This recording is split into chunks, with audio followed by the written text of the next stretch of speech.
শিবিরের যে সে ভোট পেয়েছে প্রায় 14,000 কয়েকশো, ছাত্র দলের যে ভোট পেয়েছে মাত্র 5,000 কয়েকশো। এখনো পর্যন্ত মানুষগুলো যদি তার বিবেককে কাজে না লাগায় যে কি কারণে আমরা হারলাম দেখি তো না, ওরা এখন দোষ চাপিয়ে দিচ্ছে যে ছাত্রলীগ ভোট দিয়েছে শিবিরকে, এই কারণে তারা জিতে গেছে। আপনার কাছে কি মনে হয় ছাত্রলীগের চাইতে জাতীয় দল যিনি আছেন ছাত্র দলের সে যদি 5,000 পায়, শিবির পেয়ে সে 14,500 মনে করেন, তাহলে কত কম বেশি হচ্ছে? 9,500। তো সেখানে 5,000 বাদ দিলাম, এখনো কয় হাজার থাকছে? 9,000। 9,000 এত নিষিদ্ধ করার পরেও যদি ছাত্রলীগ 9,000 ভোট দিতে পারে, তা বিএনপির রাজনীতি করার দরকার কি? তাদেরকে এই ডোবাতে, এই দেশ থেকে বিদায় করার জন্য একটা সূক্ষ্ম ষড়যন্ত্র চলছে।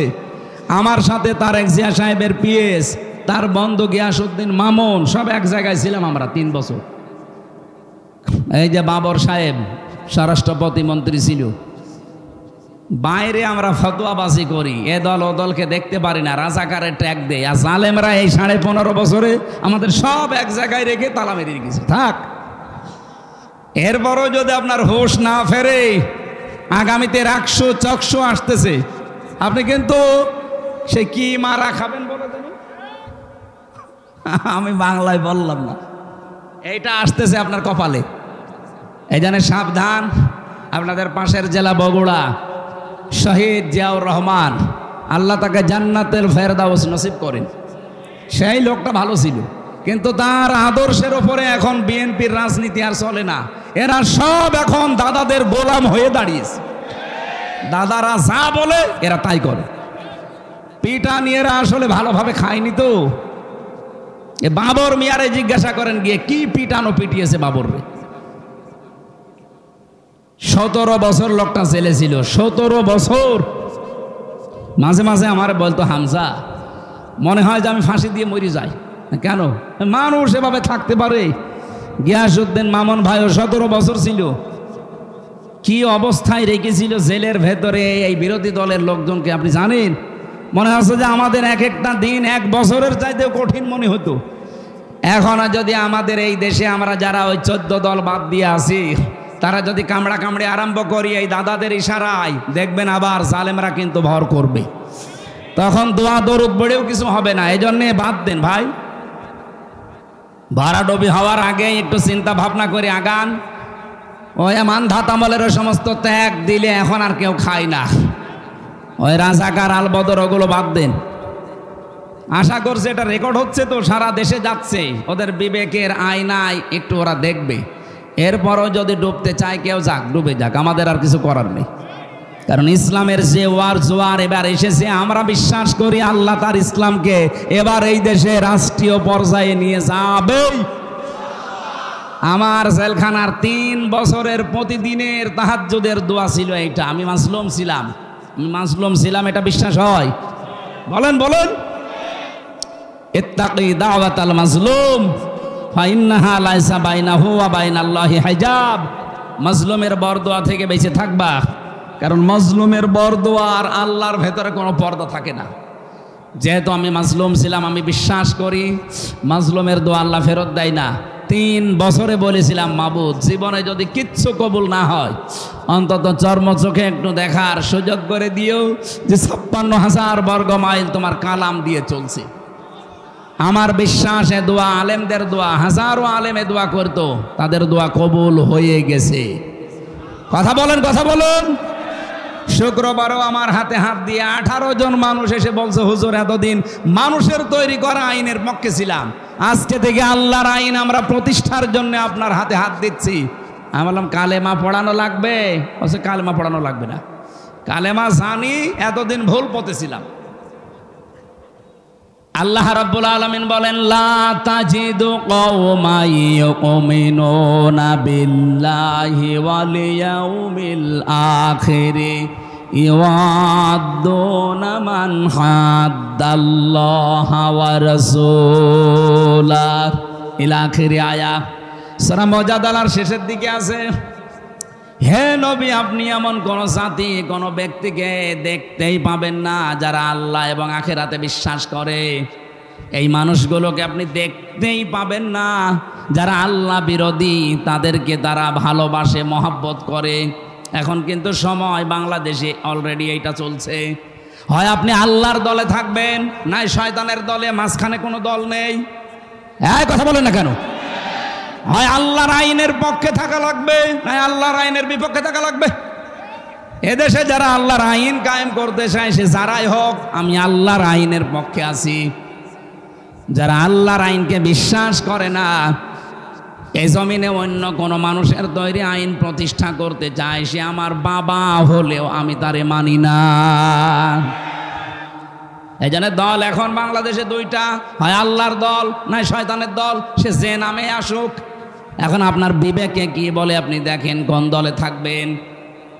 আমরা যেখান থেকে তেলাওয়াত করেছি, যেহেতু সময় কম, তাফসির করতে হলে অনেকগুলো মূলনীতি অনুসরণ করা লাগে।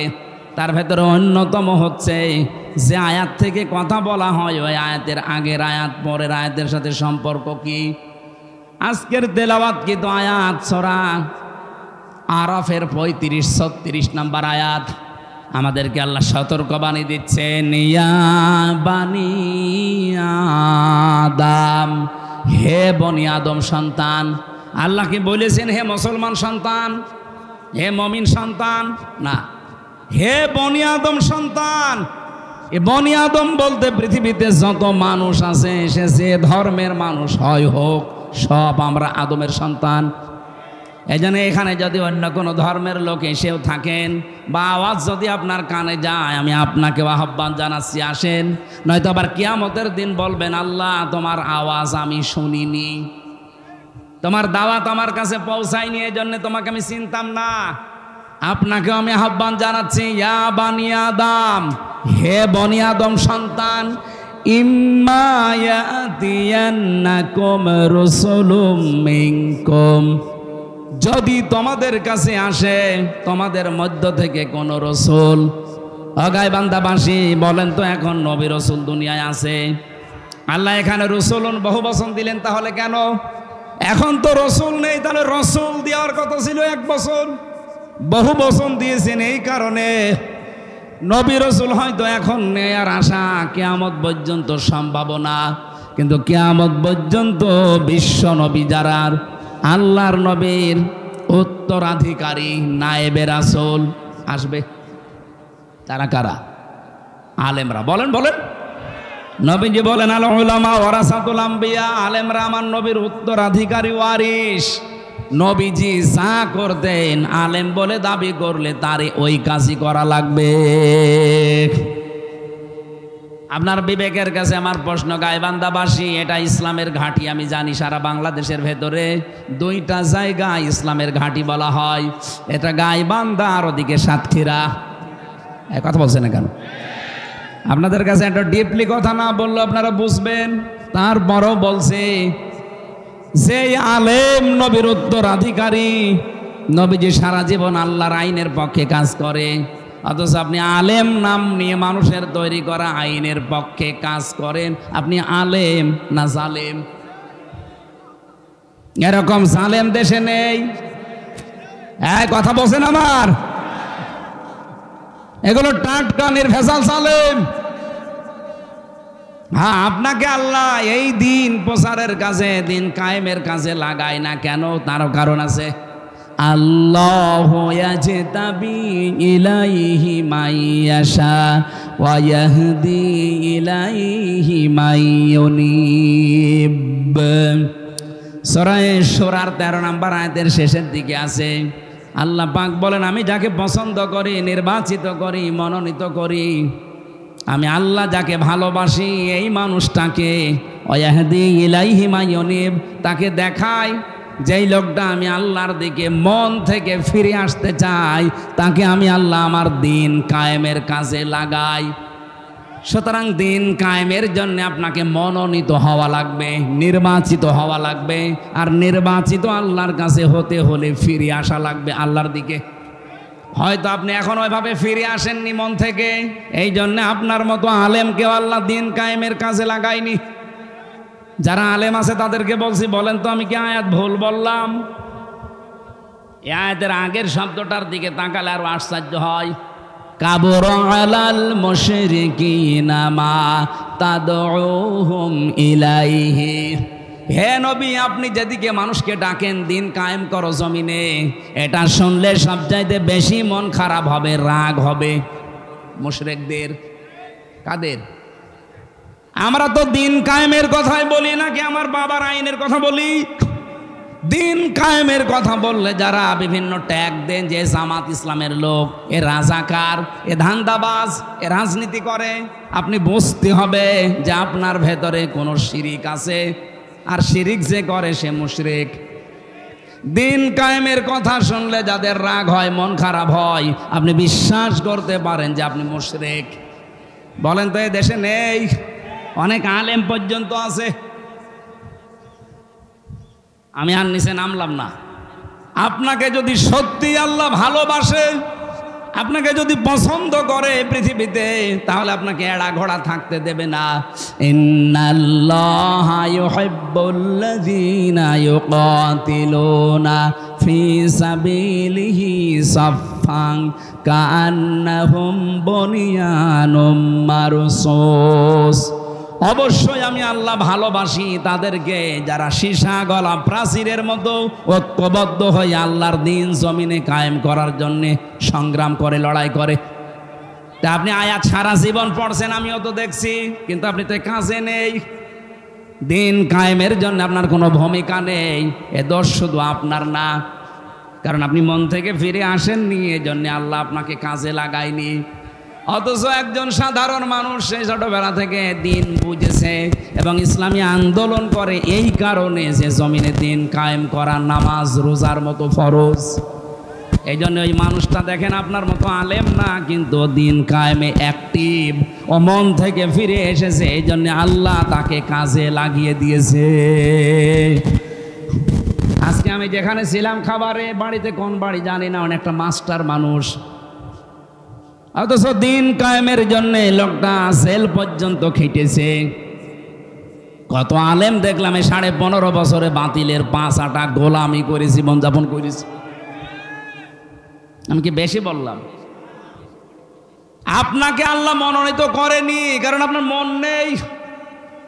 আর দিন কায়েমের কথা, আল্লাহর বিধান কায়েমের কথা বললে যদি রাগ হয় আপনার মনে, মনে খারাপ হয়, আপনি ধরে নেবেন যে আপনার দ্বারা কোনো না কোনো শিরিক হচ্ছে, আর শিরিক হলে আপনি মুশরিক। আপনার কাছে জীবনেও দিন কায়েমের কথা ভালো লাগবে না।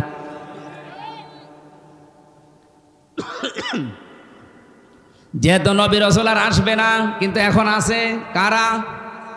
বলেন বলেন। সব আলেম না, রসুলুন বহু বছর যারা বিশ্ব নবী মুহাম্মদ রাসূলুল্লাহর আদর্শ অনুসরণ করেছে এবং পূর্ববর্তী রাসূলদের। সূরা ইয়াসিনের 30 নম্বর আয়াত একটু পড়বেন বাড়িতে। ইয়া হাসরাতান আলাল ইবাদি মা ইয়াতিহিম মির রাসূলিন ইল্লা কানু বিহি ইস্তাহজিউন। আল্লাহ পাক বলেন, আমার বান্দা বান্দীদের জন্য আমার আফসোস, আমার আক্ষেপ যে এমন কোন নবী রাসূল পাঠালাম না যার সাথে সমসাময়িক মানুষেরা ঠাট্টা করে নাই, বিদ্রুপ করে নাই, উপহাস করে নাই। বলেন তো, নবীদের চরিত্র খারাপ ছিল? বলেন বলেন। তাদের সাথে ঠাট্টা করার কারণই তো এইটা যে তারা আল্লাহর বিধানের কথা বলতো। কথা বলেন না কেন? সুতরাং আজও যদি কেউ আল্লাহর বিধান কায়েমের কথা বলে, বুঝবেন সেই নবীওয়ালা কাজ করছে। নবীদের সাথে যেমন ঠাট্টা বিদ্রুপ উপহাস করা হয়েছিল, সত্যিকারে কেউ যদি নায়েবে রাসূল হয়ে দায়িত্ব পালন করতে চায়, তাকেও মানুষ ঠাট্টা করবে, বিদ্রুপ করবে, উপহাস করবে, বিভিন্ন উল্টাপাল্টা নাম তারে দেবে। কথা বলেন ঠিক কিনা? এমনকি নবীজির মতো মানুষকে তারা 3 বছর জেলে রেখেছিল, দেশ থেকে তাড়িয়ে দিয়েছিল। আর আমি এমন মাওলানা যে আমারে সবাই ভালো বলে। নবীজির মতো এত বড় ভালো মানুষকে সবাই ভালো বলে নাই, আবু জেহেল ভালো বলিছে। তা আপনারা যে সবাই ভালো বলে, আপনি কি নবীর চাইতে ভালো মানুষ? তাহলে বুঝে নিতে হবে আপনার ভেতরে কোনো না কোনো কায়দায় মুনাফিকি ঢুকেছে। ইহুদিরা তো আপনাকে ভালো বলার কথা না, খ্রিস্টানরা আপনাকে ভালো বলার কথা না, মুশরিকরা আপনাকে ভালো বলার কথা না, তারা তো সব সময় আপনার পেছনে লেগে থাকার কথা। তারাও দেখে না, বলে হুজুর খুব ভালো। আপনি কি রাগ করলেন?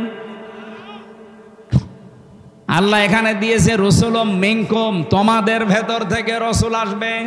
যেহেতু এখন নবী রসুল আর নেই, সুতরাং বিশ্ব নবীর নায়েব তারা, যারা তাদের এলেম অনুযায়ী নবীদের মতো রসুলদের মতো কাজ করছে। কি করেছে তারা? ইয়াকুসুনা আলাইকুম আয়াতি, এই মানুষগুলো আল্লাহর আয়াত বর্ণনা করতো, আল্লাহর আয়াতগুলো তেলাওয়াত করে মানুষদেরকে শোনাতো বর্ণনা করে করে। ফামানিত্তাকা ওয়া আসলাহা, যে ব্যক্তি নবী রাসূলদের কাছে এই কাহিনী শোনার পর, আল্লাহর কিতাবের কথাগুলো শোনার পরে নিজেদেরকে আল্লাহর ভয়ে ভীত বানাবে, তার মানে মুত্তাকি হবে এবং নিজেদেরকে সংশোধন করে নেবে। ফালা খাউফুন আলাইহিম, তাদের কোনো ভয় নেই। ওয়ালা হুম ইয়াহজানুন, কোনো চিন্তাও নেই। গাইবান্ধা বাসী আমি নিজের থেকে বলছি না, সব কোরআন থেকে কোট করা। সুতরাং এই মুহূর্তে যে বিষয়টা আসতেছে সামনে, আমরা তো নবী রাসূলদের দায়িত্ব যেভাবে পালন করা 100 ভাগ পারবো না, যতটুকু পারছি চেষ্টা করছি। আল্লাহর কোরআনের তেলাওয়াত কিন্তু আয়াতগুলো পড়ে পড়ে ব্যাখ্যা করলে আপনি নিজেকে সংশোধন করে নিন। এতদিন আপনার ভেতরে সুদ ছিল, আপনি এখন ছেড়ে দেওয়ার সিদ্ধান্ত নিয়ে নেন। এলাকায় সুদ আছে কিনা আমি জানি না, আমার মনে হয় ওয়াজ এলাকার জন্য না। এই যে 1000 টাকা ছেড়ে রাখে মাসে মাসে, বছরে বছরে 100 টাকা করে বেশি পায় না, মাসে না বছরে ভাই? মাসে, সপ্তাহেও নেয়। এই যারা এটা করেন, আপনি কি না জেনে করেন না জেনে করেন? আপনি যদি জেনে এই কাজটা করেন তাহলে আপনার মায়ের সাথে আপনাকে জেনা করা লাগবে। হ্যাঁ, একই জিনিস। সুদ খাওয়া আর মায়ের সাথে জেনা করা একই জিনিস। আপনি তো জীবনেও এই কাজ করতে রাজি হবেন? কোনো পাগলও রাজি হবে তার মায়ের সাথে? বলেন বলেন। অথচ হাজারো নামাজি মুসলমান দাবি করে দেদারসে সুদ খাচ্ছে। এটা ওয়াজের দ্বারা বন্ধ হওয়া জীবনও সম্ভব না, এটা বন্ধ হওয়া সম্ভব আল্লাহর আইনের দ্বারা।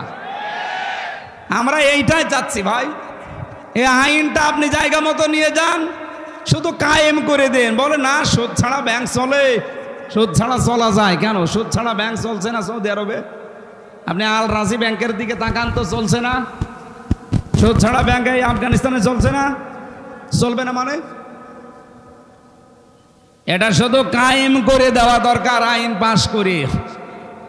মানুষ অভ্যাসের দাস, অভ্যাস তৈরি হয়ে গেলে এমনি পরিবর্তন এসে যাবে। এটা ওয়াজের দ্বারা যদি হয়তো, মাওলানা সাইদি 50-60 বছর ওয়াজ করেছে, একটা শুধু বন্ধ করতে পেরেছে। উনি একটা শিরিক বন্ধ করেছিল সংসদ থেকে। সংসদে আগে যাওয়ার আগে মাথা নিচু করা লাগতো। উনি বলেছে না, আল্লাহ ছাড়া কারো সামনে মাথা নত করা জায়েজ নেই, সে যেই হোক। সুতরাং এই শিরিক মুসলমানের দেশে চলতে পারে না।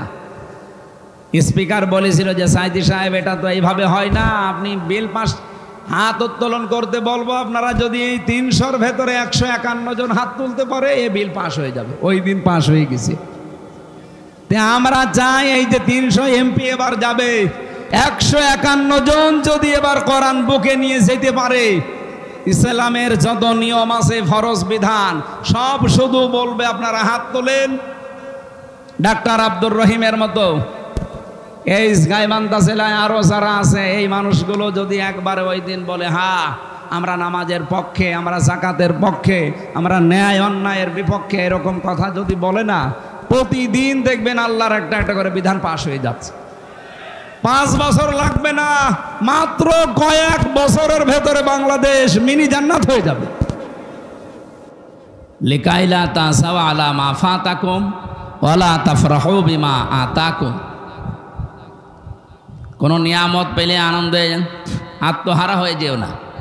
আবার কিছু হারিয়ে ফেললে একেবারে দুঃখ দুর্দশায় পাগল হয়ে যেও না। এই জন্য যারা এই সেন্স নিয়ে চলাফেরা করে যে আমার সবই আল্লাহর জন্যে, সে নারী হোক আর পুরুষ হোক, তারে আপনি আল্লাহর দিনের জন্য যতই কষ্ট দেবেন ওর কাছে কষ্ট মনে হয় না। আমি জেলখানাতে দেখেছিলাম বহু মানুষ ফাঁসির কন্ডেম সেলের ভেতরে। আমি তো 3 বছর ছিলাম এক ঘরে, 24 ঘন্টা তালাবদ্ধ। আমার চাইতে বহু মানুষ 5 বছর 7 বছর 10 বছর পড়ে আছি। এমনকি আমি আয়না ঘরেও ছিলাম প্রথম দিকে। ওখানে বহু মানুষ কষ্টের কথা আমি নিচে দেখেছি। এত বড় বড় নখ হয়ে যায় মানুষের। কেউ 5 বছর 7 বছর 14 বছর পড়ে আছে, কেউ জানে না। এমন ভয়ঙ্কর জায়গা, চুল দাড়ি গোপ দেখলে মনে হচ্ছে যায় যে জঙ্গল থেকে বেরিয়ে এসেছে। কারণ ওখানে চুল দাড়ি গোপ নখ কাটার মতো কোনো সিস্টেম নেই। ওই হয়তো 6 মাস 1 বছর পরে একবার নাম কাওয়াজতে আসে, গোপনে কিছু করে চলে যায়। যে লোকটা আজ মনে হয় 8 বছর 10 বছর 14 বছর আছে, আপনি নিজেকে ওই জায়গায় একটু কল্পনা করেন তো যে কি জীবন তার। কোনো আওয়াজ পাবেন না, কোনো আজানের আওয়াজ নেই, মানুষের আওয়াজ নেই, খালি গাড়ি ঘোড়ার হালকা আওয়াজ পাওয়া যায়। ওপর দিয়ে মনে হয় গাড়ি যায়। একটা মানুষ জানে না যে তার নাম কি, ও ভুলে গেছে। কারণ কেউ তার নাম ধরে ডাকে না। আজ 12-14 বছর ওর নাম ধরে কেউ ডাকে না, তো ওর নাম মনে থাকবে কি করে?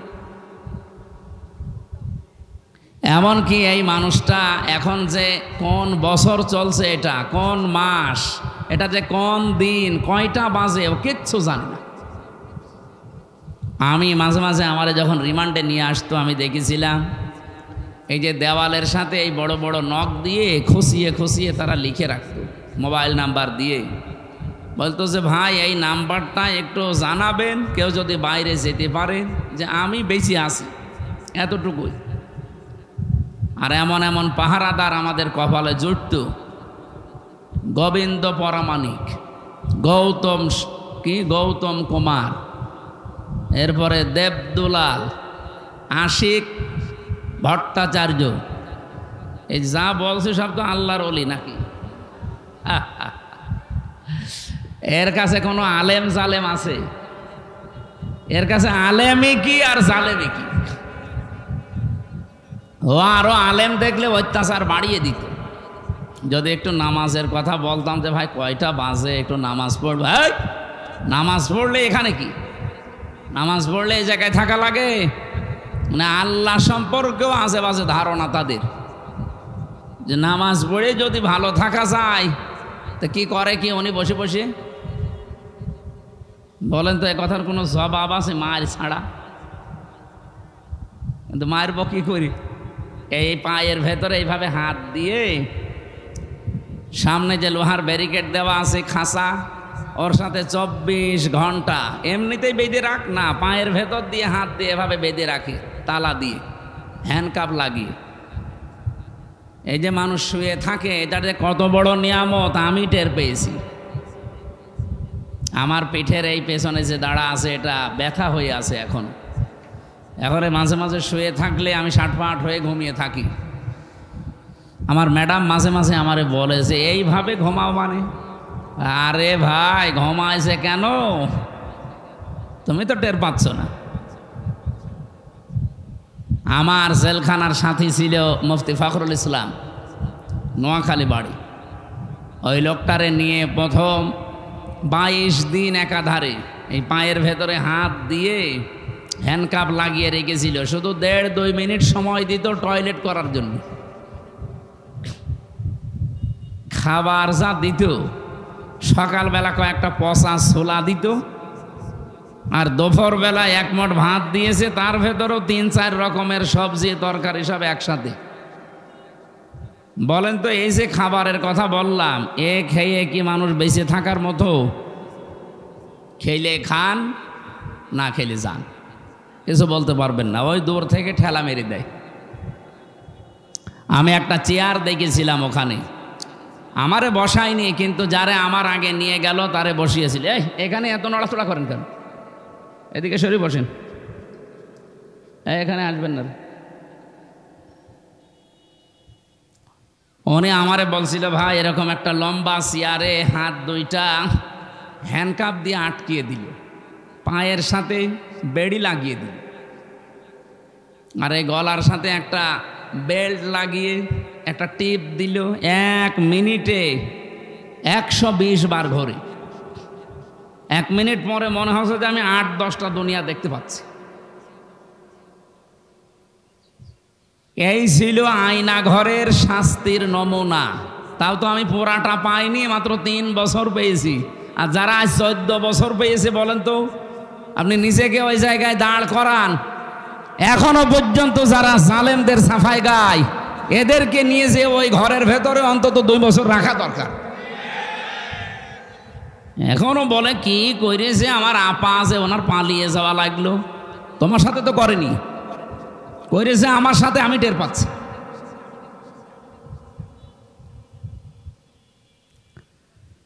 তো 3টা বছর আমি এই যে এখন আসলে যেখানে আমারে ঘুমাতে দেয় আমি সাটমাট হয়ে থাকি, কারণ আমার শুয়ে থাকা এটা যে কত বড় নিয়ামত আমি যারা ভিকটিম তারা টের পায়। এই শক্ত চেয়ারে বসতে পারি না। এত টর্চার করেছিল, আমার মাথার চুল থেকে পায়ের তালু পর্যন্ত 1 ইঞ্চি জায়গা বাকি নেই যেখানে টর্চার করে না। সবচাইতে বেশি করেছে পেছনে, মানে ম্যাডাম ছাড়া কাউকে দেখানো যায় না, এমন কঠিন অবস্থা করে দিয়েছিল। এই জন্য স্বাভাবিক হতে আস্তে আস্তে অনেক সময় লাগবে। আমি ডাক্তার দেখিয়েছি, ওনারা বলছে যে ধকল গেছে 3.5 হাত বডির ওপরে, এখনও অনেক সময় লাগবে স্বাভাবিক হতে। আপনার পর্যাপ্ত ঘুম দরকার। আর আপনারা যেভাবে আরম্ভ করেছেন জেল থেকে বের হয়ে, দিনে নেই রাতে নেই, প্রতিদিন এইভাবে, এখন মাহফিলের সময় না, তারপরেও নিয়েছেন। এরপরও বাংলাদেশ জামাত ইসলামী কুষ্টিয়া 3 আসনে আমার নামটা ঘোষণা দিয়েছে। এ বিষয়ে আমি কিছু জানতাম না। এরপর থেকে আমার মাথার উপরে আর একটা চাপ যুক্ত হয়েছে।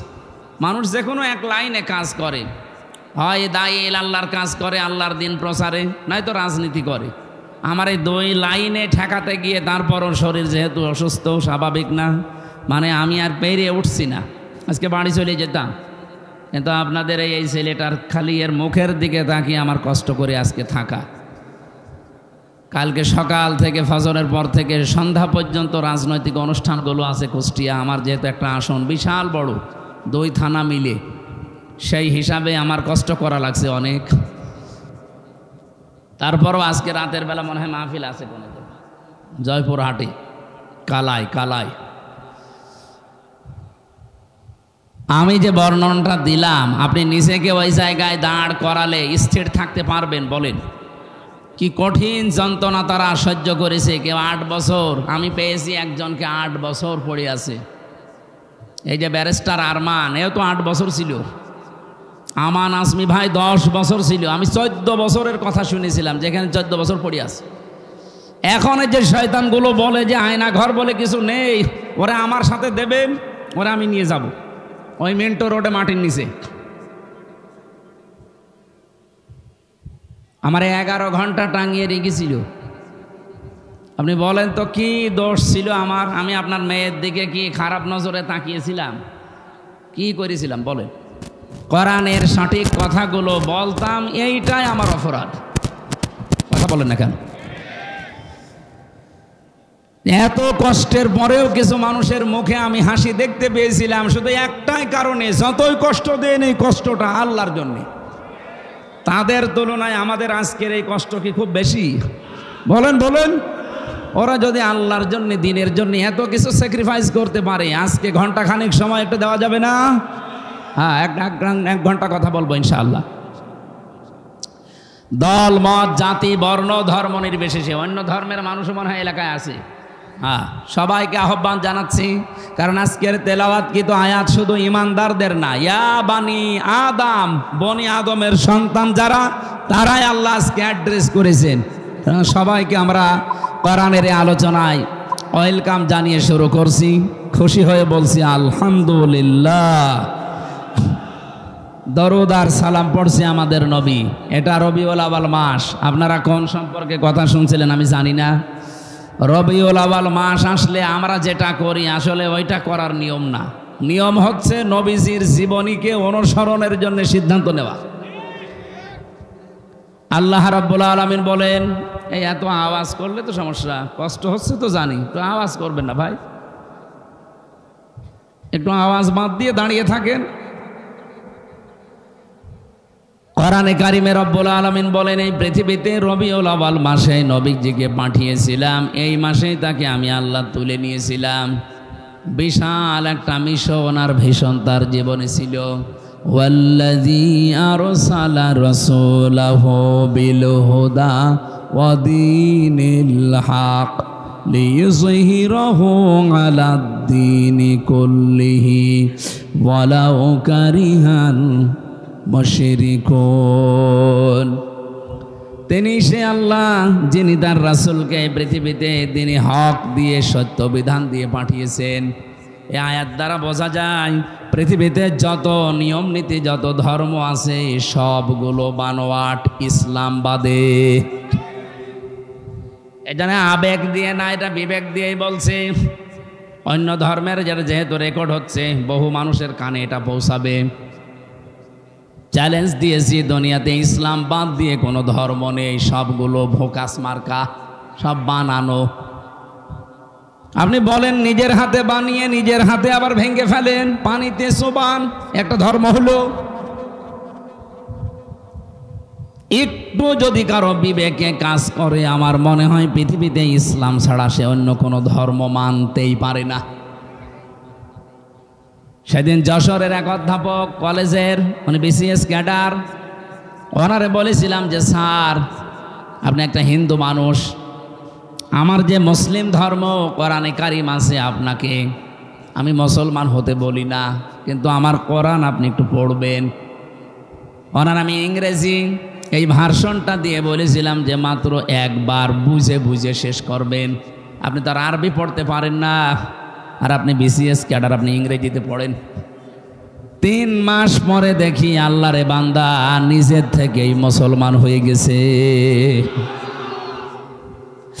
এজন্য পৃথিবীর যে কোনো ধর্মের মানুষেরা আমাদের চ্যালেঞ্জ, আপনি খুব কম দেখবেন মুসলমান থেকে অন্য ধর্ম গ্রহণ করে, খুব কম, 2-1টা।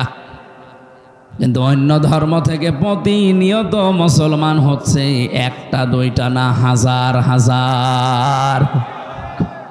গত পরশুদিন আমি কুষ্টিয়া ছিলাম, আজকে রবিবার না, শুক্রবারে। কুষ্টিয়াতে সবচাইতে বড় মন্দির আমার পাশের ইউনিয়নে, ওখানকার সভাপতি যিনি, আমি দেখতে গিয়েছিলাম পূজা মণ্ডপটা। ওখানকার যে সমস্ত দায়িত্বশীল মানুষদের সাথে কথা বললাম, 100 ঘর হিন্দু তারা আছে, তারা এক বাক্যে এবার বলেছে আমরা ইসলামকে এই দেশে চাই।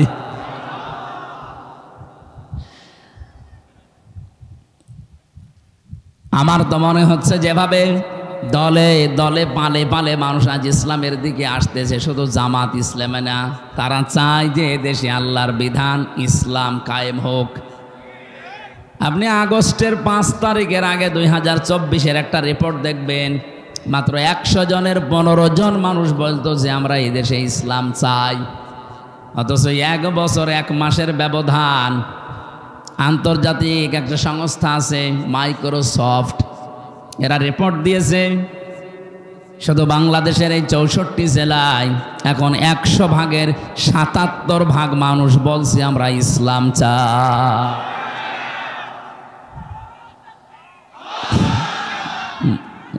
কথা শোনো, এই যে রিপোর্ট যারা দিয়েছে এরা কি মুসলমান, খ্রিস্টান? ওরা আমাদের জাত শত্রু, অথচ কি রিপোর্ট দিয়েছে।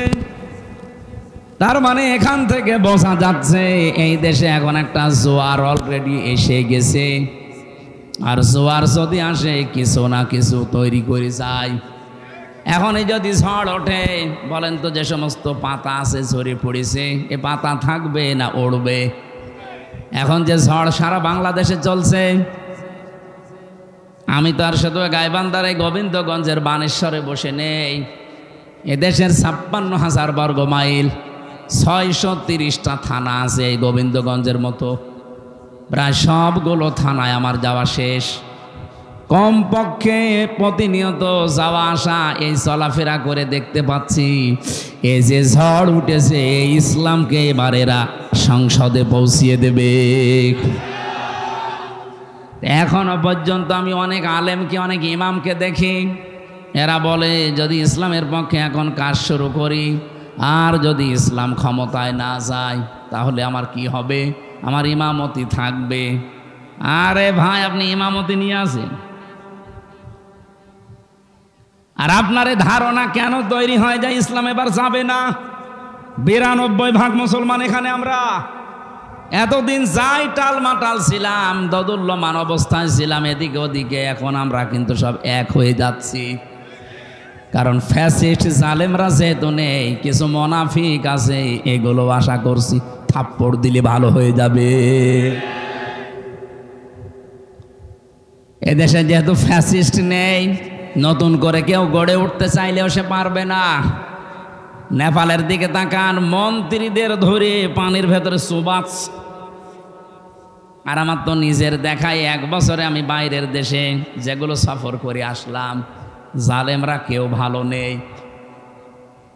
কিছুদিন আগে আমার সফর ছিল থাইল্যান্ডে, মালয়েশিয়া, সিঙ্গাপুরে। যে হোটেলে উঠি দেখি নিচে নেমে 2 জন চা খাচ্ছে। কি গো, হুজুর দোয়া করেন, আগেই পালিয়েছি। দোয়া করবো মানে? আপনি হোটেলে আছেন কেন? আপনার না 620টা বাড়ি, আপনি এখানে আছেন কোন কারণে? এখানে বিল কত প্রতিদিন? আমারে বলছে হুজুর 3 তারিখের পরে 4 তারিখে দেখলাম ভাব ভালো না, এই জন্য রাতেই টিকিট কেটে চলে এসেছি। আপনি এখানে আছেন, আপনার বাড়ি নেই। আমরা তো জানি আপনার সাহেব পাড়া আছে মালয়েশিয়াতে, আপনাদের বেগম পাড়া বানানো আছে, এই সিঙ্গাপুরের মতো জায়গায় আপনার ফ্ল্যাট নেওয়া আছে। তাও 1টা 2টা না, 1 ফ্লোরে 18-20টা ফ্ল্যাট সব আপনার। এরপরও আপনি হোটেলে থাকেন কেন? বছরগুলো সব তালা লাগা। এখানে থাকি খুব গোপনে, নিচে নামি না, কয়েক মাস পরে একবার নামি। কারণ আমি এই দেশে 20 লাখ বাঙালি আছে জানি, ওরা যদি আমারে দেখে পিটিয়ে ভর্তা বানিয়ে ফেলবে। এই জন্য খুব গোপনে আছি আপনাদের। আপনি আমার জন্য দোয়া করেন, ওর জন্য দোয়া আসবে। যা হয়েছে ওইটার সুর ধরে নেপালে, এরপরে এখন আরম্ভ হয়েছে দাদাদের দেশে ভারতে। আপনি দেখেছেন কি অবস্থা? মোদির ঘর বাড়ি জনগণ ভেঙে ফেলতে যাচ্ছে। আর আমার বিশ্বাস মোদি থাকবে না, ওর ঘর বাড়ি না, ওকে আল্লাহ টুকরা টুকরা করে অপমান করবে। কারণ এই শয়তান আল্লাহর বহু ঘর ভেঙেছে। কথা বলেন না কেন? কতগুলো মসজিদ ভেঙেছে। মসজিদ ভাঙে নাই, ওর কপাল ভেঙেছে। পৃথিবীতে যারা আল্লাহর ঘরে হাত দিয়েছে, আল্লাহ একটাকেও ছাড়েন নাই। আপনি আব্রাহার দিকে তাকান, কাবা ঘর ভাঙতে এসে কাসফিম মাকুল হয়ে গেছে ভুসির মতো। অথচ কতগুলো ঘর আপনি ভেঙে দিলেন বিনা কারণে। আমার বিশ্বাস আল্লাহর ঘর যারা টুকরা টুকরা করে ফেলেছেন, সেই দেশকে আমার আল্লাহ আস্ত রাখবে না, নিজেদের ভেতরেই গন্ডগোল লাগিয়ে টুকরা টুকরা করে দেবে। শিক্ষা নেন। এখনো যদি কোনো জালেমরা শিক্ষা না নিতে পারে, আমার মনে হয় ওর কপালে হেদায়েত বলে আর কিছু নেই। কারণ মানুষ যখন অপরাধ করতে করতে সীমা পার করে ফেলে, তখন আর ফিরে আসার রাস্তা থাকে না।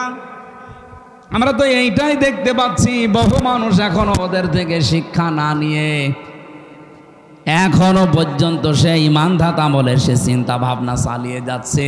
ওরা করতো গোপনে, এরা করছে প্রকাশ্যে। অনেকে বলে যে এতদিন আমি খেতে পারিনি 15 বছর, এই জন্যে খাচ্ছি। 15 বছর তো আমিও খাইনি। কথা বলছে না কেন? আমি খেয়েছি। অপরন্ত আমার আরো আমার বাবার কত টাকা তারা খেয়েছে। আমারে ধরার পরে বলেছিল আমার বাবারে যে 10 লাখ টাকা আজকেই দেবেন, নাই তো রিমান্ডে নিয়ে শেষ করে দেব। আমি যেহেতু এক বাবার একটা ছেলে, বাবা এদিক ওদিক করে তাড়াতাড়ি 8 লাখ দিয়েছে, বলে কিছু বলবেন না। ও শয়তানরা টাকাও নিয়েছে, অত্যাচারও করেছে, আবার মামলাও দিয়েছে। বলেছিল যে আমরা আর মামলা দেব না, কথা একটাও ঠিক রাখে নাই। কোথায় যে আছে এই শয়তানগুলো আমি বহু খুঁজি, কিন্তু ওদের কোনো হুদিস নেই। বিশেষ করে এই কাউন্টার টেরোরিজমের এই যার সন্তান আসাদুজ্জামান, এরে আমি যদি কোনোদিন সত্যিই পাই, ওরা আমি আর একবার মুসলমানই দেব। ও শয়তান নামে মুসলমান, আমার মনে হয় ওর মুসলমানই এখনো দেওয়া হয়নি। তাছাড়া এইরকম খারাপ কথা বলতে পারে। আমি যাই হই, আমার অপরাধও থাক, আমার নামের আগে একটা আলেম লেখা আছে না? কি ওখানে দেখতে পাচ্ছেন না মাওলানা মুফতি লেখা নাই? আমি যত খারাপ হয়, আলেমরা কিয়ামতের দিন আল্লাহ নিজে বিচার করার সময়ও ঢেকে নেবেন, জনসম্মুখ থেকে আলাদা করে ঢেকে তার কাছে জিজ্ঞাসা করবে, এই এই অপরাধ করেছিলি? স্বীকার করার পরে বলবে, যা গোপনে মাফ করে দিলাম, কাউকে বলবি না। এত সম্মান দিয়েছে আল্লাহ নিজে। আর এই শয়তানগুলো, ওরা আলেম পেলে মনে হচ্ছে যে মানে সে খ্যাপা কুকুরের মতো হয়ে গেছে। অন্য মানুষকে তো টর্চার করতো, হুজুর পেলে ওর টর্চার আরো বেড়ে যেত। তো কি করলেন আপনি এগুলো করে? এখন তো নিজের বাড়িও থাকতে পারেন না, দেশেও থাকতে পারেন না, কোথায় আছে শয়তানও জানে না। আমি বহু খুঁজতেছি, একটারও পাইনি। আমার রিমান্ডে 11 জন দায়িত্বে ছিল, এই শয়তানগুলোর একটাও পাচ্ছি না। আমি যদি পাই কাউকে, আমার বাবার ওই টাকা তাদের কাছে আমি আদায় করে নেব। এই জন্য যারা এখনো এই ধান্দায় আছেন যে এতদিন খেতে পারিনি তাই খাচ্ছি, এই যে ফজু পাগলা নামে একজন আছে, ওই শয়তানের কথাবার্তা সব উল্টো পাল্টা। এই শয়তান বলছে এই 15 বছর খাইনি, এখন খাবো না, মানে ওর নামের মিনিং বের করেছে একজন, দেখলাম ফতে ফাউল, বর্গের যাতে জারজ, আর লতে লুচ্চা, ফজলু দিয়ে কি হয় আপনি এবার মিলান তো। ওর মুখ দিয়ে যে সমস্ত কথাবার্তারা বের হবে এটাই স্বাভাবিক। আমার মনে হয় এই ডাকসু আর জাকসু নির্বাচনে ছাত্র দল থেকে একজনও নির্বাচিত হতে পারেনি, শুধু বিএনপির কয়েকজন নামধারী এই মুনাফিকের কারণে। এই নয়ন নামে একটা আছে মাগুরাতে বাড়ি, এটা টাটকা নির্ভেজাল মুনাফিক। আর এই ফজু পাগলা কিশোরগঞ্জের, ওদিকে আছে পাবনার। এই নামগুলো নিতে আমার কাছে ঘৃণা লাগে, এগুলো মানুষ নামে কলঙ্ক। একটা মাজলুম দল বিএনপি, তারা এই 15.5 বছরে বহু জুলুমের শিকার হয়েছে, তাদেরকে ডুবিয়েছে এই কয়েকটা শয়তানের কথায়। মানুষের মনের ভেতরে ঘৃণা তৈরি হয়েছে।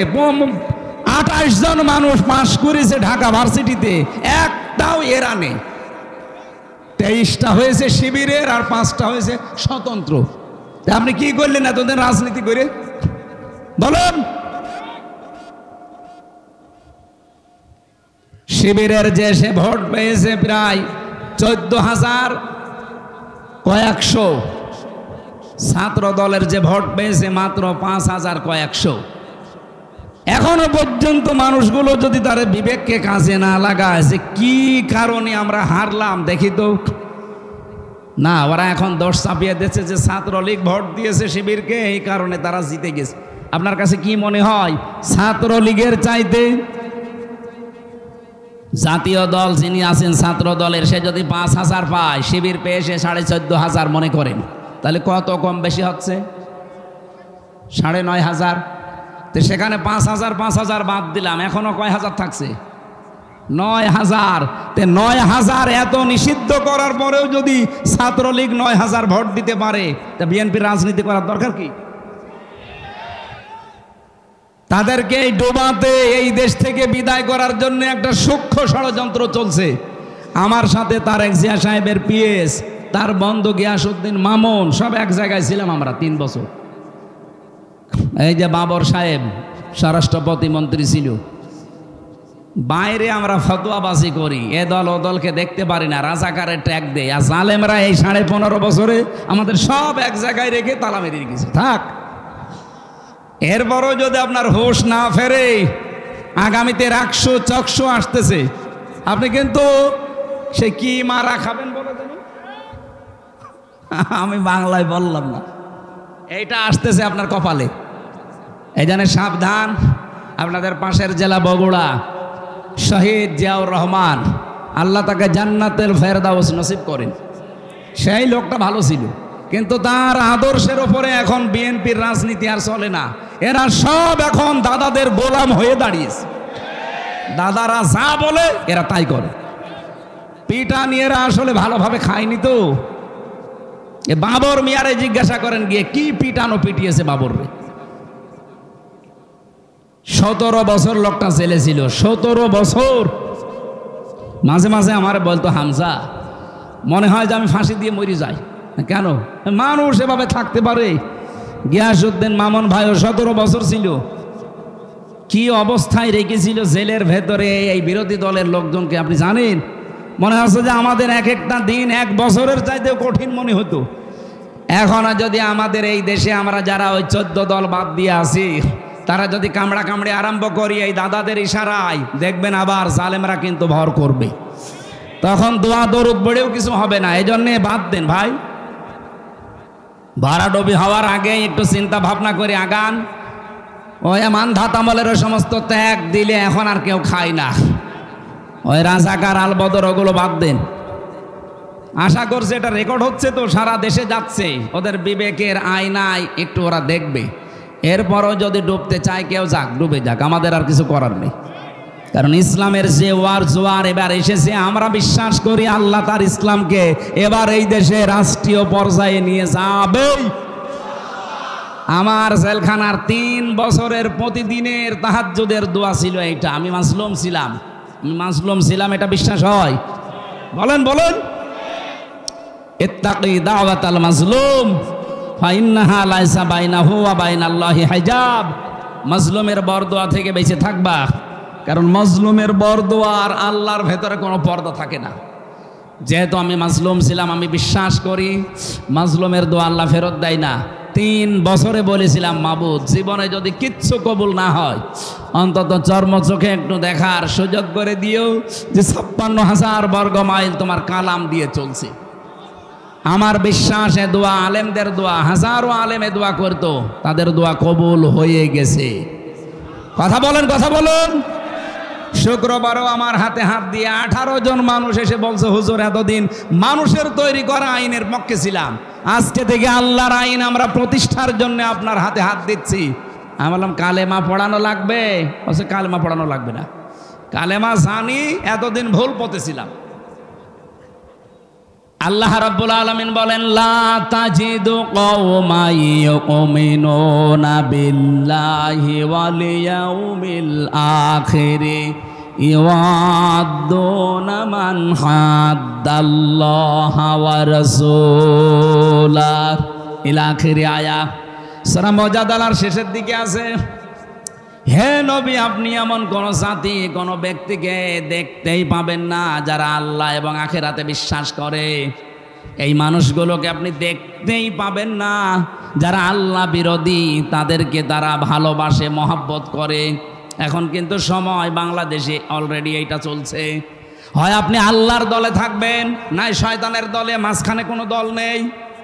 এই কথা বলেন না কেন? হয় আল্লাহর আইনের পক্ষে থাকা লাগবে, নাই আল্লাহর আইনের বিপক্ষে থাকা লাগবে। এদেশে যারা আল্লাহর আইন কায়েম করতে চায় সে যারাই হোক, আমি আল্লাহর আইনের পক্ষে আছি। যারা আল্লাহর আইনকে বিশ্বাস করে না, এই জমিনে অন্য কোনো মানুষের তৈরি আইন প্রতিষ্ঠা করতে চায়, সে আমার বাবা হলেও আমি তারে মানি না। এই জন্য দল এখন বাংলাদেশে 2টা, হয় আল্লাহর দল নাই শয়তানের দল, সে যে নামে আসুক। এখন আপনার বিবেকে কি বলে আপনি দেখেন কোন দলে থাকবেন। আমরা যেখান থেকে তেলাওয়াত করেছি, যেহেতু সময় কম, তাফসির করতে হলে অনেকগুলো মূলনীতি অনুসরণ করা লাগে। তার ভেতরে অন্যতম হচ্ছে যে আয়াত থেকে কথা বলা হয়, ওই আয়াতের আগের আয়াত পরের আয়াতের সাথে সম্পর্ক কি।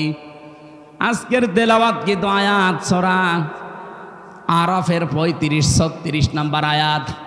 আমাদেরকে আল্লাহ সতর্কবাণী দিচ্ছেন, ইয়া বানি আদম, হে বনি আদম সন্তান। আল্লাহ কি বলেছেন হে মুসলমান সন্তান, হে মুমিন সন্তান? না, হে বনি আদম সন্তান। এ বনি আদম বলতে পৃথিবীতে যত মানুষ আছে, সে যে ধর্মের মানুষ হয় হোক, সব আমরা আদমের সন্তান। এই জন্য এখানে যদি অন্য কোনো ধর্মের লোক এসেও থাকেন বা আওয়াজ যদি আপনার কানে যায়, আমি আপনাকেও আহ্বান জানাচ্ছি, আসেন। নয়তো আবার কিয়ামতের দিন বলবেন, আল্লাহ তোমার আওয়াজ আমি শুনিনি, তোমার দাওয়াত আমার কাছে পৌঁছায়নি, এই জন্য তোমাকে আমি চিনতাম না। আপনাকেও আমি আহ্বান জানাচ্ছি, ইয়া বানি আদম, হে বনি আদম সন্তান, ইম্মা ইয়াতিয়ান্নাকুম রাসূলুম মিনকুম, যদি তোমাদের কাছে আসে তোমাদের মধ্য থেকে কোন রসুল। গাইবান্ধাবাসী বলেন তো, এখন নবী রসুল দুনিয়ায় আছে? আল্লাহ এখানে রসুলুন বহু বচন দিলেন, তাহলে কেন? এখন তো রসুল নেই, তাহলে রসুল দেওয়ার কথা ছিল এক বচন, বহু বচন দিয়েছেন এই কারণে। নবী রসুল হয়তো এখন নেই আর আশা কিয়ামত পর্যন্ত সম্ভাবনা, কিন্তু কিয়ামত পর্যন্ত বিশ্ব নবী যারা আল্লাহর নবীর উত্তরাধিকারী নায়েবে রাসূল আসবে, তারা কারা? আলেমরা। বলেন বলেন। নবীজি বলেন, আল উলামা ওয়ারাসাতুল আম্বিয়া, আলেমরা আমার নবীর উত্তরাধিকারী ওয়ারিস। নবীজি যা করতেন আলেম বলে দাবি করলে তারে ওই কাজই করা লাগবে। আপনার বিবেকের কাছে আমার প্রশ্ন, গাইবান্ধাবাসী এটা ইসলামের ঘাঁটি, আমি জানি সারা বাংলাদেশের ভেতরে দুইটা জায়গা ইসলামের ঘাঁটি বলা হয়, এটা গাইবান্ধা আর ওদিকে সাতক্ষীরা। কথা বলছেন না কেন? আপনাদের কাছে একটা ডিপলি কথা না বললে আপনারা বুঝবেন, তারপরও বলছে যে আলেম নবীর উত্তরাধিকারী, নবীজি সারা জীবন আল্লাহর আইনের পক্ষে কাজ করে, অথচ আপনি আলেম নাম নিয়ে মানুষের তৈরি করা আইনের পক্ষে কাজ করেন। আপনি আলেম না জালেম? এরকম জালেম দেশে নেই। কথা বলছেন আমার? এগুলো টাটকা নির্ভেজাল জালেম। হ্যাঁ, আপনাকে আল্লাহ এই দিন প্রচারের কাজে, দিন কায়েমের কাজে লাগায় না কেন? তারও কারণ আছে। আল্লাহু ইয়াজতাবি ইলাইহি মাইয়াশা ওয়া ইয়াহদি ইলাইহি মাইয়ুনিব। সূরা শুরার 13 নম্বর আয়াতের শেষের দিকে আছে, আল্লাহ পাক বলেন, আমি যাকে পছন্দ করি, নির্বাচিত করি, মনোনীত করি, আমি আল্লাহ যাকে ভালোবাসি এই মানুষটাকে ওয়াহদি ইলাইহি মাইয়ুনিব, তাকে দেখাই যেই লোকটা আমি আল্লাহর দিকে মন থেকে ফিরে আসতে চাই, তাকে আমি আল্লাহ আমার দিন কায়েমের কাজে লাগাই। সুতরাং দিন কায়েমের জন্য আপনাকে মনোনীত হওয়া লাগবে, নির্বাচিত হওয়া লাগবে, আর নির্বাচিত আল্লাহর কাছে হতে হলে ফিরে আসা লাগবে আল্লাহর দিকে। হয়তো আপনি এখন ওইভাবে ফিরে আসেননি মন থেকে, এই জন্য আপনার মতো আলেমকেও আল্লাহ দিন কায়েমের কাজে লাগায়নি। যারা আলেম আছে তাদেরকে বলছি, বলেন তো আমি কি আয়াত ভুল বললাম? এই আয়াতের আগের শব্দটার দিকে তাকালে আরো আশ্চর্য হয়। কাবুরা আলাল মুশরিকিনা মা তাদউহুম ইলাইহি। হে নবী, আপনি যেদিকে মানুষকে ডাকেন দিন কায়েম করো জমিনে, এটা শুনলে সবচাইতে বেশি মন খারাপ হবে, রাগ হবে মুশরিকদের। কাদের?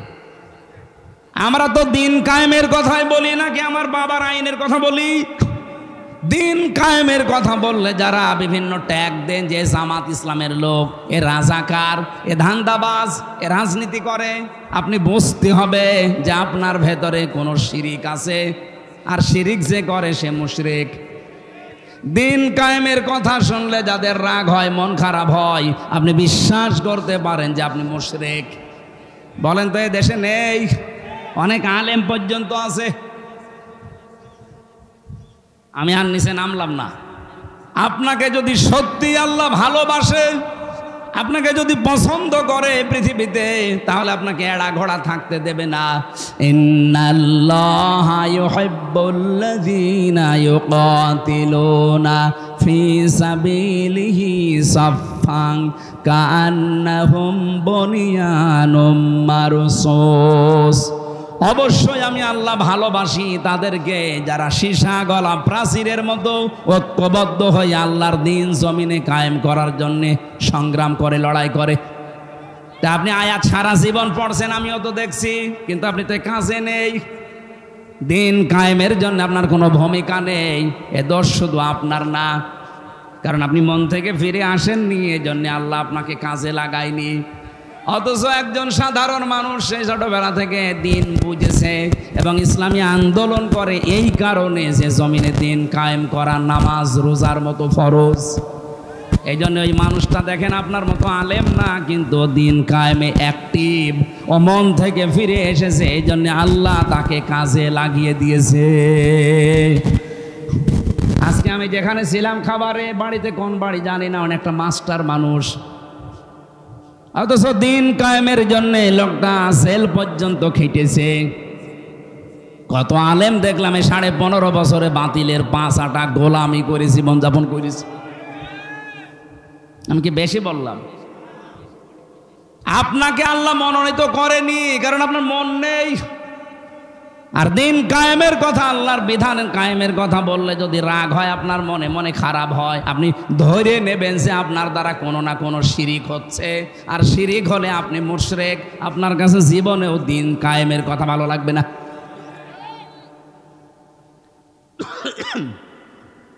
যেহেতু নবী রাসূল আর আসবে না, কিন্তু এখন আছে কারা? বলেন বলেন। সব আলেম না, রসুলুন বহু বছর যারা বিশ্ব নবী মুহাম্মদ রাসূলুল্লাহর আদর্শ অনুসরণ করেছে এবং পূর্ববর্তী রসুলদের। সূরা ইয়াসিনের 30 নম্বর আয়াত একটু পড়বেন বাড়িতে।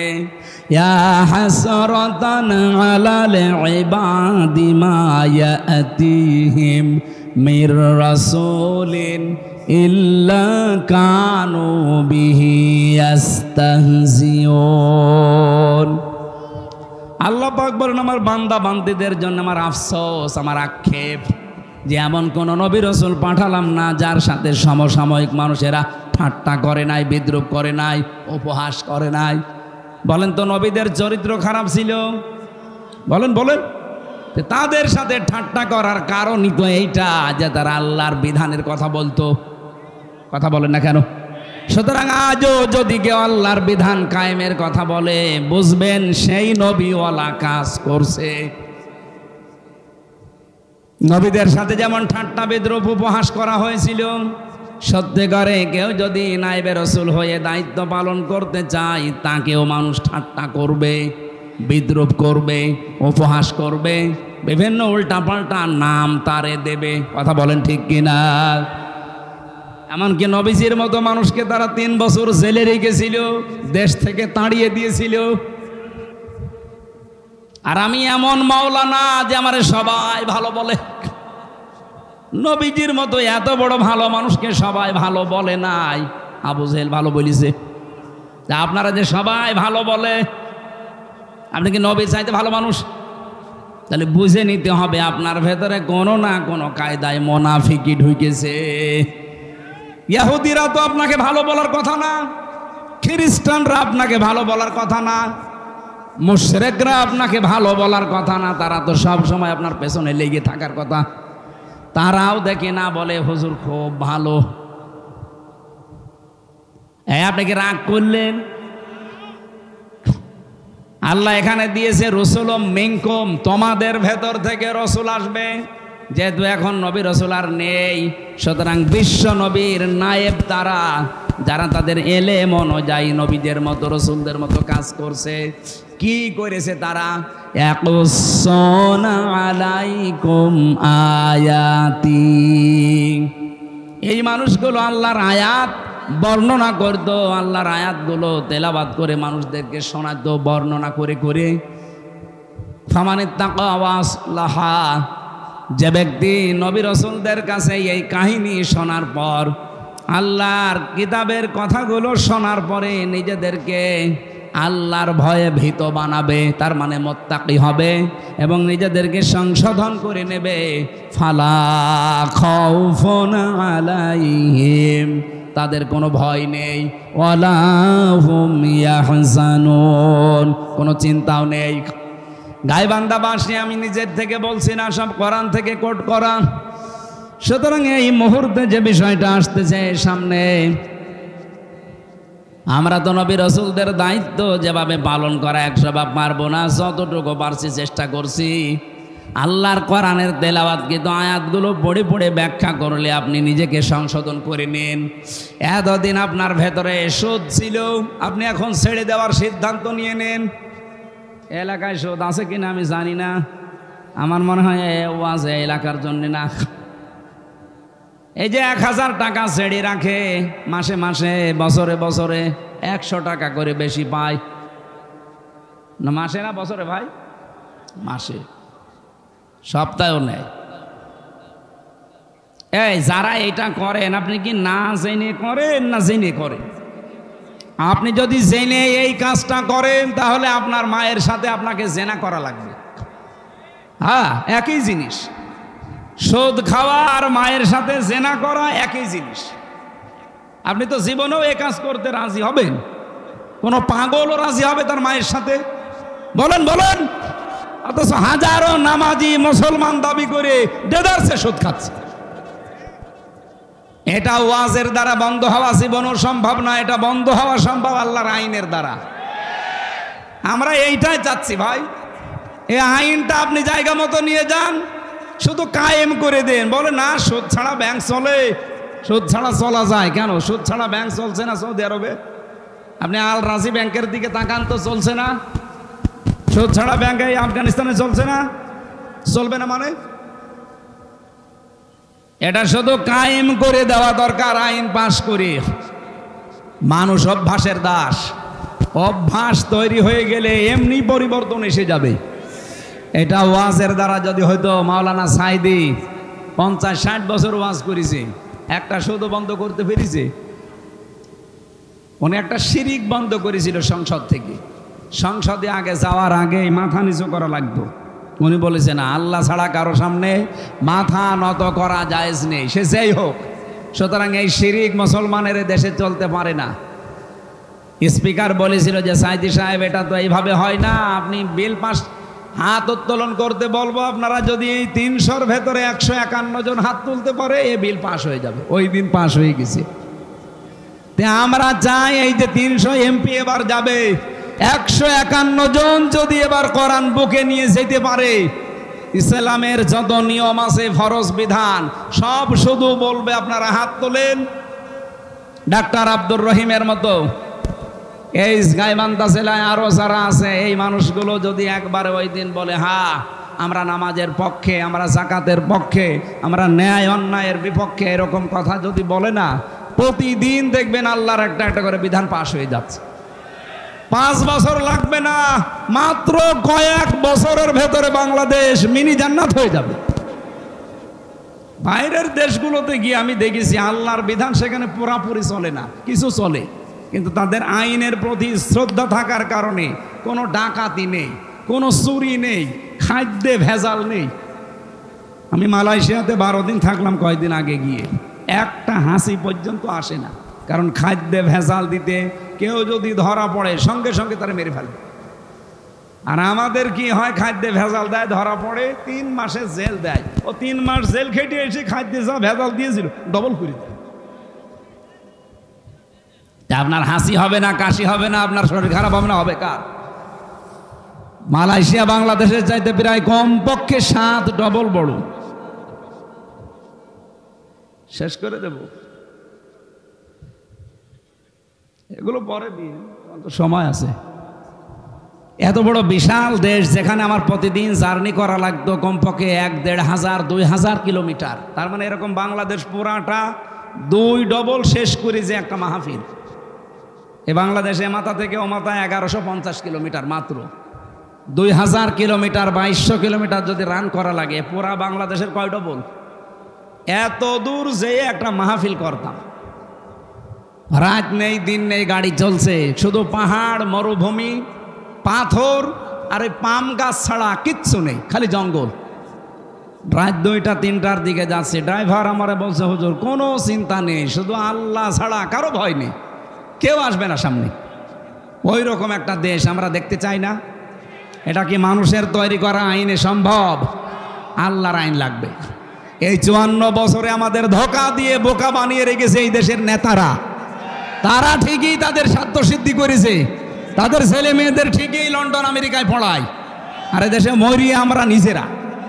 এবার আর এই পাগলামি করব না। কি কথা বলেন না কেন? আপনি একটা বারের জন্য কোরআনের হাতে একটু তুলে দেন, দেখেন এই দেশও মালয়েশিয়ার মতো দাঁড়িয়ে যাবে। আজকের মাহফিলে যে আবু বকর সিদ্দিক আলহাজ, উনি টাকা দিয়েছেন, 500 টাকা দিয়েছে, আবার নাম লিখে দিয়েছে। আলহাজ লেখা আছে না নামের আগে, তো 5000 টাকা দেওয়ার কথা। এরকম হাজি যারা আছেন, হাজি অবশ্যই ধনী মানুষ, নয় তো আপনি এত টাকা ঘর ঘর হজ করতেন না।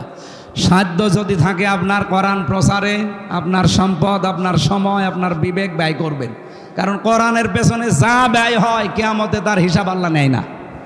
এজন্য আশা করছি পুরা জীবনটাই যেন কোরআন কেন্দ্রিক ব্যয় হয়। মেয়েরা যারা এসেছেন এই আয়াতের পরবর্তীতে কিছু কথা আমরা বলতাম। আজানের সময় হয়ে যাচ্ছে, তাড়াতাড়ি